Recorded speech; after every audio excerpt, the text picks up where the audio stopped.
Hello Internet, and welcome to my live reaction for Boruto, Naruto Next Generations, Chapter 70. When we last left our heroes, Ada arrived to stop Amado and Shikamaru and Delta all in their tracks. Before we really dealt with her, we spent some time with Boruto and Sasuke, as Sasuke sort of expressed his regret over not being there to make the hard choice when Boruto was getting taken over by Momoshiki. We saw Mitsuki and Sarada watching them from a distance, not quite knowing what they were talking about, but feeling their own sorts of frustrations over not being involved in the fight in the woods. And then we also checked in on Naruto and Kawaki, as Naruto told Kawaki that Boruto was alive, and also forgave him for what he did to Boruto. And then we went back to the battle. Sumire also learned about Boruto's temporary death at that time, too. Then we went back to the battle. Shikamaru got a first-hand taste of how exactly Ada's abilities work, that her enchantment stops people from dealing harm to her, but that does not apply to his shadow possession jutsu, possession jutsu, because it's not actually doing harm. And then, he learns all this from a telepathic link with Amado. The Ino sets up, and then Ada also tells him what her motivations are. That she doesn't really care about Code's revenge scheme. She wants Kawaki, because Kawaki, being a Otsutsuki, cannot be affected by her infatuation ability. Ada's still a mess of a character, yada yada yada. But Shikamaru gets a better idea. That if Ada wants to end up with Kawaki in the end, why not join forces instead? And that's where we left off, with Code sort of being surprised at that. Our cover here is this really cool color picture of Amado lounging in a chair. It's really kind of neat looking. Number 70, From the Bottom of My Heart. And you pick up where we left off. Code's still about to torture the limino removal out of Amado. Shikamaru and Ada staring each other down. And Ada questions, "Me? Come over to Konoha?" And Shikamaru tells her, "That's right. Don't you think that'd be best? If you want to get closer to Kawaki?" And Ada sort of stares at him. And then there's this her left eye darkens. Shocking Shikamaru. I'm not sure, I know the eye is sort of the Senrigan, look everywhere power. I'm not quite sure what that has to do with this right here. What exactly she's doing with it. But Code gets a little panicked. Hey, what do you think you're doing? You better not be leaving me behind. And Ada stops him. Shush, Code. I have every right to consider this. And Shikamaru is also trying to work out what's going on with her eye. Ada's left eye. And Amado's also sort of a little nervous now. Maybe it might be that her eye just darkens whenever she's actively using the Senrigan power. I'm not sure, I don't quite remember. But Shikamaru thinks, what's she doing? Then we cut to Naruto, who, as you'll recall, last chapter, before realizing what Ada could do, Shikamaru asked Ino to call Naruto and Sasuke for backup. And so he's trying to get in with the code, but Shikamaru had Ino change the code. And it doesn't work, confusing Naruto, and he sort of bangs on the door and yells, "Damn it! Ino, the door won't open!" And then this seems to be Shikamaru. "Sorry, Naruto. It's to protect you guys in the enemy's jutsu. So could you just wait there for a bit?" Naruto yells, "Shikamaru, you okay? What's going on?" But Shikamaru, still in the mental link, tells him, "I don't have time to explain right now. It's a real delicate situation. Please don't interfere. Don't destroy the expensive lock system and force your way in here. The village's budget is already shrinking every year as it is." God, that's a good line there. Yeah, that's a very Shikamaru concern. But Naruto just yells, "Shikamaru!" And then Boruto and Sasuke arrive. "Hey, Dad!"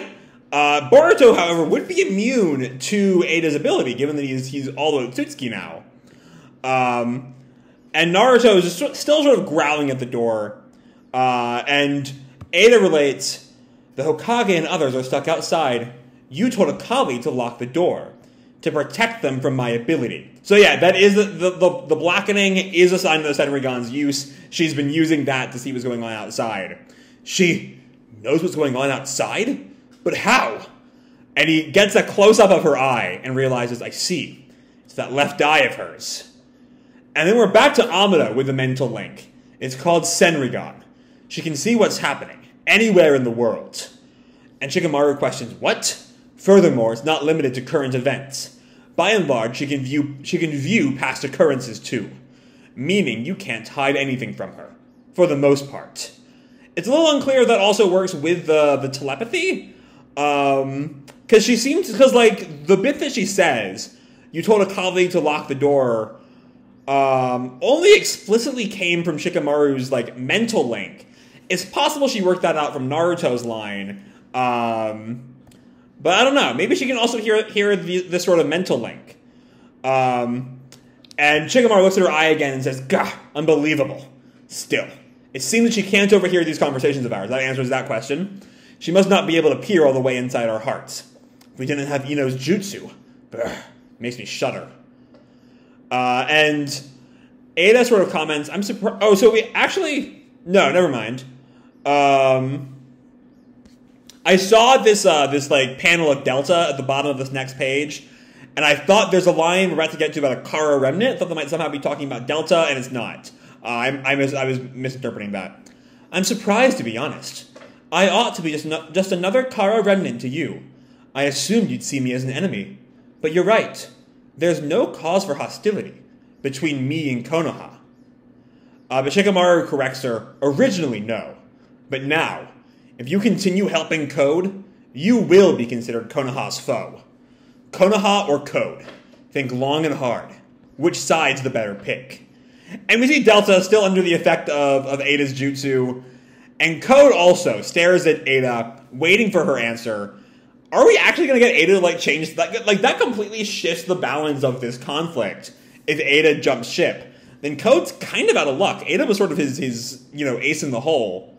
I mean, Code's still powerful enough on his own if he can torture Amado for long enough, but still. Either way, we cut back to Hokage Mansion, where Kawaki is still lying in that hospital bed. And as a reminder, I read to bring this up during the previous Theon, there was that briefest of moments where we saw Kawaki's eye turn into Ishiki's eye, the same eye he used the Sukuna Hikuna with, which we kind of knew, which I don't know if we saw the eye during his fight in the woods, but we did see him using Sukuna Hikuna, as I recall. So maybe that's not really new information, but it felt new to me. And Sumire's still there, in this really awkward position as she's just heard about Boruto's, temporary death. And she sort of lets out, but it's all good now, right? Since Boruto's okay? And Kawaki just turns to her, and she kind of shudders for a bit, and, goes on. I mean, I don't know what happened between the two of you, but I'm sure you were forced to make painful decisions. Both of you. And Kawaki just looks at her and sort of looks away, and she looks uncomfortable in this situation. And he Kawaki sort of like leans over and looks at his karma again. And Sumire notes it too. Karma. And then he turns to Sumire. Amado, that bastard. He'd already restored it. Without my permission. Oh, right. Because she didn't know that he had the karma back. That's a new thing to her. And Sumire's sort of confused there. And then says, I think it was when he repaired your right forearm. Because it was an extremely lengthy procedure. And Kawaki just sort of looks at the karma for a while and thinks, yet, its return is something I strongly desire, too. If I hadn't had it, Lord Seventh would be dead right now. And Sumire's watching this a little, increasingly uncomfortable. It's the first time I was grateful to have it. From the bottom of my heart. There's our title line. And I realized that I need it. Okay. This seems to be building to something, especially given what we know about that fucking flash forward that's been hanging over our heads the past 6 years. I've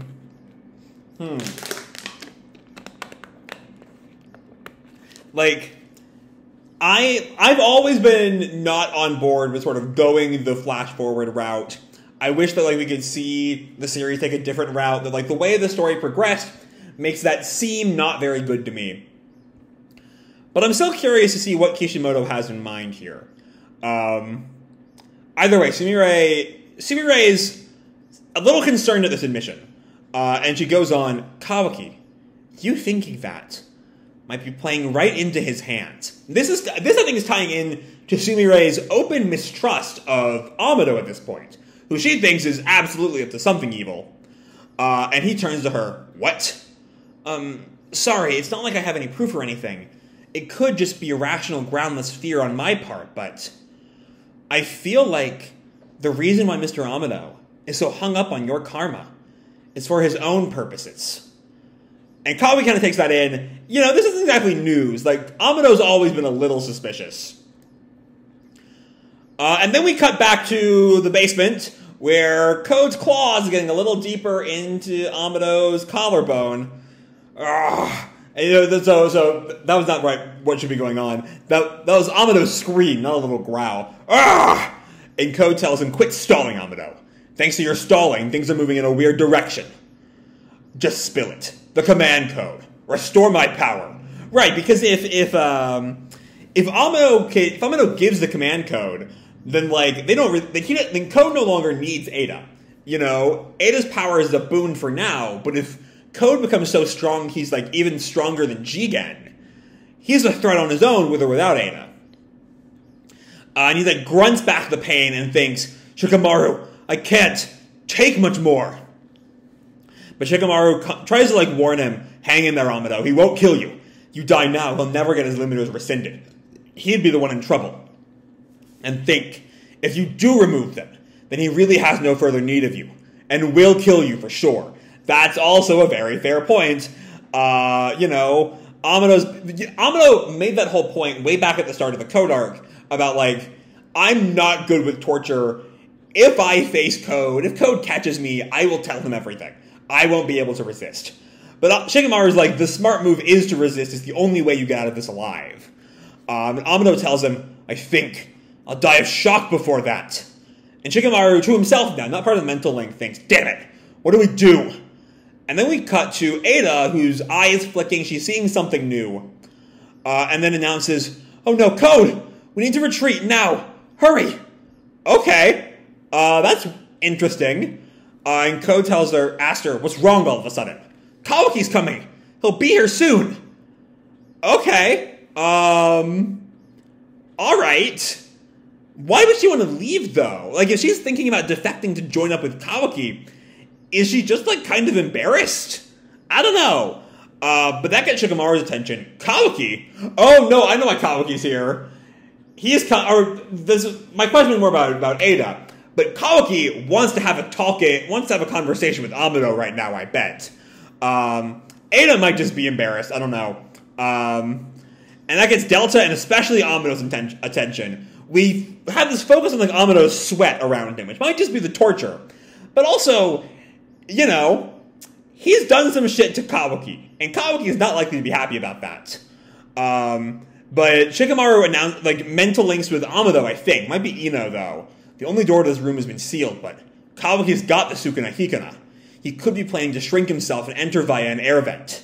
And he's exactly right. That's exactly what he's doing, running through the air vent.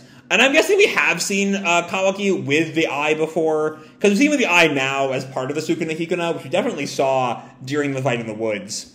But Ko just grunts, "Gah, Kawaki, eh? I was so close." And Shikamaru comments, "That's right. Kawaki can nullify Code's claw marks, too. So they fear getting their escape route cut off." And Amado sort of listens in, and then thinks, "That's not all." Oh, and this is Amado telling Shikamaru more about Ada. There are exceptions to who Ada can entrap. One is a blood relative, and the other is Otsutsuki. And that gets Shikamaru's attention. What? And you get to Kawaki still running through the air vent. You mean, like Kawaki and Boruto? Ada's ability won't work on them? And Amado just casually mentions off, "Correct." And Shikamaru's a little angry here. "You! Why didn't you mention such crucial intel earlier? If I had, you would have summoned Kawaki here right away, no? To have him fight them?" And Shikamaru sort of, growls in like a mental sense. "And what's wrong with that? Wouldn't that be the best move for the situation we're in? Give me a break. I can't afford to have Kawaki die. He almost died last time, and that was without Ada. Sorry, but I won't let you risk him like that." And that gets Shikamaru's attention, because that also seems to be tying in to Sumire concerned. It looks like we're getting closer and closer to working out what the hell is going on with Amado, because that's been a big mystery. Been a mystery since the beginning, but it's really been heightened up since the Code arc started. Shikamaru asks, "What are you saying?" Shikamaru, Kawaki's presence has got to be a headache for you. I can't blame you. He was a seed of trouble to Konoha from the get-go, and now not even Lord Hokage can check his powers any longer. If I were in your shoes, I'd be thinking it'd be most convenient if Code or Kawaki, or both, died fighting each other. Okay, so Amado's hiding of that information was not just about, what if Kawaki were to be killed by Code and Ada. It was also, what if Shikamaru gets Kawaki killed for his own purposes? Shikamaru is not pleased at this sort of reveal still. You bastard! You are way out of line! And Ino sort of steps in. Hey, both of you! This is no time to be arguing. And Amado fills in. Code and Ada are planning to retreat. Let them. Don't even think about stalling them until Kawaki gets here. You'll get another chance to take them down. And it wouldn't hurt to give Kawaki and Boruto time to get stronger first. That's not a bad thought, Amado. Though, he's still absolutely... this may not have been the best solution at the beginning, but, Amado has very much manipulated things to where this is the best situation Shikamaru has. And Shikamaru can just only sort of growl at Amado. And Code lets him go. Oh, fuck. That's not it. That's not what they wanted. Because what he does, he throws Amado into a claw mark. Shocking Shikamaru, and Amado as well, allowing them to torture him at their convenience. Can't be helped. We'll continue on the other side. I'd rather have avoided taking you to the hideout, but... And he, kicks Amado the rest of the way through the claw mark. Shikamaru calls, Amado! And Delta looks in shock. And Ada tells him, hurry, Code. Kawaki's almost here. And then we hear this whip sound. Ada looks back. Oh, and it's shadow possession. Shikamaru is this one last desperate effort to hold them off until Kawaki gets here, can maybe do something. Though with Amado gone, who knows what that's going to be. But Shikamaru calls into Ino. Ino, I won't last long. Where's Kawaki right now? And Ko just taunts him. Fool. You want to die that badly? And Shikamaru turns to Ada. Come on. What's wrong with meeting Kawaki? Why are you so bashful? Getting into the whole sort of embarrassment theme I had pointed out earlier. And Ada turns to Delta. Delta, dear. And just like that little deer, sets Ada's whole heart aflutter. What is it? Ada, dear? And now she's sicking him on Shikamaru. Sicking her on Shikamaru. As you see, I'm in a bind. Could you help me? And that gets Shikamaru's stunned there. What? And Delta, I guess Ada's powers completely override that brainwashing. She's about to go attack Shikamaru. You're kidding, right? Delta! And Delta goes in for the kick. Shikamaru barely ducks it. But that cuts the shadows from Code and Ada. And Shikamaru just thinks, damn it. And he turns to Delta. What are you doing, Delta? Get a grip. But Ada said... And with that, Ada's able to sneak away into the claw mark. I'm sorry, Shika dear. We'll be parting ways here, but thank you so much for your enticing offer. And Shikamaru is just still, sort of in a battle pose, ready to, leap at them if he has to. Let's meet again. Thank you too, Delta dear. I love you. Just, teasing her now. But Delta's fully, head over heels for her now. I love you too, Ada. Please come visit again. And Shikamaru is just not enthused at Delta's being completely won over by their enemy. So I'm wondering, though, because, it doesn't really seem like Ada ever, officially turned down Shikamaru's offer. I'm wondering if the offer is going to come back. Or at the very least, play into sort of the conflict between Code and Ada here. Anyway, Code then tells Shikamaru, despite how it looks, I really don't like provoking extra animosity. But Nara Shikamaru? And Shikamaru just glares at him. I've decided to add your name to my retribution list. So prepare yourself. Oh boy, Code has eyes for Shikamaru now. And Shikamaru just yells back, get lost already. And never show your mug here again. And with that he fades away, the claw marks leave. Right as Kawaki arrives just a second too late. And Kawaki notes actually the claw marks aren't quite gone yet. There's still a couple claw marks there. He hasn't quite noticed Delta, I don't think. I'm wondering how he'll react to Delta being there. But he realizes oh, right! Kawaki had no idea Code was even here. He was just after Amado. Forgot about that. Code's claw marks. That bastard. He was here? And Shikamaru just tells him, Kawaki, apologies, but could you obliterate them with your Sukuna Hikuna so we can never come invading here again? But then Kawaki has this line. Makes me wonder if he'll actually follow Shikamaru's request. I need to ask Amado something. Where is he? Like, how is Kawaki going to react once he learns that Amado is through the claw mark? But Shikamaru just tells him, who knows? He might already be dead. And Kawaki, who still has no idea what's happened in the basement the past few chapters, just asks, what? And then we cut back to that snowy base where Amado is not dead. And I don't think he's going to die here. I'm not sure how he'll get out of this alive. Maybe he'll just hold off on telling the command code until like the last possible moment because he knows that they'll kill him if he tells it. I don't know, but I don't think Amado's going to die because I don't think he would have built up this whole Amado has some larger plan for Kawaki thread if we weren't going to follow that up. I don't know how that will be followed up, but I do think it will be followed up. Either way, Diamond's here. Here to taunt Amado. Hey, old man. Long time no see. Because, of course, Diamond was also part of Amado's experiments. And Amado just thinks, Code. Damn it. Diamond too? And we see Bug just sort of being scared in the background. And Code grabs Amado by the collar and, like, lifts him up. There's nowhere to escape now. Do you give up? And Amado sort of looks away and then asks the kind of question that Shikamaru was getting at earlier in the chapter. What will happen after I rescind your limiters? Will you kill me? And Code just tells him, perfectly honestly, probably. How does that make sense? Who would want to go along with this if they know they'll be killed? But Code just tells him, you be freed from pain and die in peace. Those merits are almost too good for you. But Amado snaps back, you've got a tendency to go too far. What will you do if I die of shock while you're torturing me? You'd be the one in trouble. And Code is ignoring him. These are all very valid points that Code should probably be listening to if he wants his limiters removed. Quit your yapping. I was irritated to begin with. Indeed, which means the risk is even higher. Listen, I have a simple offer for you. I'll remove the limiters right away, without any resistance. In return, please, I beg you, just spare my life. So the question here is this request tied into whatever Amado's been planning with Kawaki, or is this simple cowardice? He just doesn't want to die. You know, he wants one more moment alive. Even if Code will eventually kill him in the end anyway, he wants one more second if he can get it.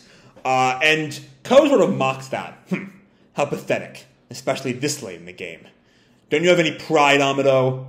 But Amado snaps back, sorry, but I have no interest in such utterly useless concepts. Let's stop wasting each other's time, shall we? Code? And Code then just, like, you know, brings Amado right up to his face. Ugh. And Code tells him, you've always got a comeback, don't you? Just do it, geezer. Quickly. Instead of engaging in idle chatter. And then we see the cyborg siblings watching as there's this sort of standoff continues between Amado and Code there. And he says the line, there's no dress code. Which I guess is it's kind of a lame line to be his limiter remover. But Code feels it right away. And he, like, transforms. Or just this giant puff of smoke. It feels like a transformation jutsu. But it might just be, you know, with his limiters gone, just, like, steam being released. And, like, you know, it blows back Ada and Diamond's hair. Bug is, like, knocked back because Bug's weak. And as the smoke clears, Amado sees Code just standing there. His hair sort of, like, floating up, sort of like in a Super Saiyan way. And just, he's there. His own power, like, his hair is floating with his own power. So, yeah, that happened. Code has his powers again. Code is at his full strength for the first time in the series. Oh, and I guess his hair is white. Because Daimon yells out, white! Which, like, you know, in manga terms, his hair was already white. There's not, like, an actual physical change from, like, the structure of a manga, but I guess it's his hair that Daimon's calling white. And Bug is a little panicked to see Code even more powerful. Amado's also sort of, not quite panicked, but, like, almost in awe at Code's strength here. And Code looks down, sees his white karma, and, like, grips his fist. And comments, "It's nice, feeling like I can't lose to anyone." And Ada and Daimon just watch him. So yeah, Code's in full power now, which could be a problem. And Amado sort of looks at him, and Code tells him, "Forgive me, Amado. Your wound hurts, doesn't it?" Is Amado actually going to die here? Because our next panel here is of Code's claws. I feel good. So let me free you this instant from your suffering. To be continued. He raises his claw for like a final attack on Amado. I'm going to say this. Amado's going to live. That's my theory. Not just for all the things I mentioned before about like the story is clearly building somewhere with him. But if they wanted to kill off Amado, if Kishimoto wanted to kill off Amado here, he'd make the cliffhanger Amado's death. He wouldn't make it this sort of moment before the attack. So something's going to happen. I'm not sure what it will be, but Amado will not die here. I'm not sure what'll happen. Like, even if he's like rescued by the Leaf, I'm not sure what the Leaf will do. Now that he's like, you know, given their greatest enemy now access to all of his powers. You know, to be fair, Amado himself said, like, as soon as they start torturing me, I'm doing it. You know, I'm not getting tortured. I can't handle that. I'll just give them the answers. But I don't know. How will the Leaf react to, like, the fact that their little, you know, rogue scientist has given their enemy all this power now? You know, with Naruto in charge, they might be sort of forgiving. You know, Naruto forgave his son's murderer, for Christ's sake, even if he was eventually unmurdered. But I don't know. Like, there were a number of options I thought Amado might go with this chapter, and, you know, dragged back to the base and giving Code his powers back and, like, you know, being trapped in the Code base is not really what I was expecting. Maybe I should have at least considered it as a possibility. It's not exactly the most surprising beat the show could have gone for here. But I still just really was not seeing it coming. I was not, like, I don't know. Maybe I thought that, like, the Code... Maybe I thought, like, there would be a cliffhanger that was Code getting his powers back. It would happen at, like, you know... Or a cliffhanger that was Amado about to give Code his powers back. And if we didn't get that, then Code would not get his powers that chapter. But I was wrong, because he definitely did that. We'll see if he keeps Amado alive. He seems to not be about to, as I've said. But, like, it sure seems that that's what... You know, especially given everything going on with Kawaki in this chapter, who's the real other force here. You know, Kawaki's just learned so much about the fact that Amado might be scheming something, which might, in the end, tie into why he does what he does in the flash forward. That it's weird to me that, like, Amado seems so central to that. I don't think he'll die until we find out what's going on with that. Maybe Kawaki will kill him as sort of the dawn of his sort of face heel turn. Maybe? I don't know. But Kawaki took a much more active thing here than he has in the past couple of chapters. As Sumire, and Sumire also takes a very important role here. Being the one to sort of give Kawaki this sort of hint that, like, there's something not right with what Amado wants. He didn't just do it for Kawaki because he thought Kawaki would want it. Give Kawaki the karma back, I mean. But, like, he has some goal that none of us can understand, and that's another reason he's not going to die here, because, like, he's not going to die before we know what his end goal was. And maybe that somehow ties in with Koji, who, in case y'all forgot, is still somewhere, probably back on Mount Miyaboku after that frog reverse summoned him to get him away from Jigen or from Ishiki. So, like, Koji's still a player here. Koji's still somewhere in the world. It's been like a good 30 chapters. I don't know how Koji will get reintroduced to the story, but he definitely will. But yeah, like, I don't know. Another problem with, like, Amado being sort of whisked away to the base right now is, like, this chapter also sort of sets up a conflict between Shikamaru and Amado. not only like the Kawaki Amado conflict, assuming I did, but the whole bit where Shikamaru realizes that Amado has withheld vital information for his own purposes seems to be setting up a conflict between him and Shikamaru. There's too much stuff here implying that Amado still has plenty of stuff to do in this story for me to really believe that Ko's going to go through with his threat to kill him. Like, Amado's living. The only question really is how. But yeah, there's a lot of good stuff here. You know, Ada's a character I'm always going to have my discomforts with. She's sort of... she's a choice. She's a choice. She's been a choice since she was introduced a year ago. And I'm still not convinced that, like, you know, any of the choices around Ada are good ones. The whole, you know, both the love power and my whole goal is to get a boyfriend who's, like, also a teenager. Like, how old is Ada? I mean, I think I brought this up in the past. Like, she's a villain. She doesn't have to be, like, on the up and up. But, like, if she's, like, in her 20s, which she might not be. She might actually just be, like, 16 or so. Especially if she was in cryosleep for a while. But, like, she's in her 20s, thirsting after the 16-year-old. It's a little fucked. It's a little fucked. But yeah, it is still kind of a choice, though I will admit, I do wish that sort of, like, offer of changing sides, it's a very smart choice from Ada's standpoint to, like, you know, abandon Code and side with Kawaki. So I hope we see either Ada still wrestling with that decision going forward, or some conflict between her and Code as a result of that decision. But yeah, this chapter's kind of weird from a broad standpoint. You know, it simultaneously feels a bit like a setup chapter, while very much not being a setup chapter. You know, it's sort of a climax chapter to this whole fight in the basement. Getting Amado out of there, you know, resolving this, or not really resolving anything, but, like, ending the fight for now. But there's also just so much stuff to sort of, like, that feels like setup. You know, Kawaki learning that there's something not right with Amado once, this sort of brewing conflict between Shikamaru and Amado. It all feels like it's building to something, and the fact that all of it seems to resolve around Amado definitely sets up the fact that he's not dying here. I don't know what will happen, but he'll be fine, for better and for worse. But yeah, all in all, really fun chapter. So with that said, I'm going to leave this video off here. Hope you'll enjoy the chapter and the video itself. If you did, feel free to drop me a like or subscribe, or, you know, do whatever makes you happy, you know? And as always, your life is your own, okay? Bye!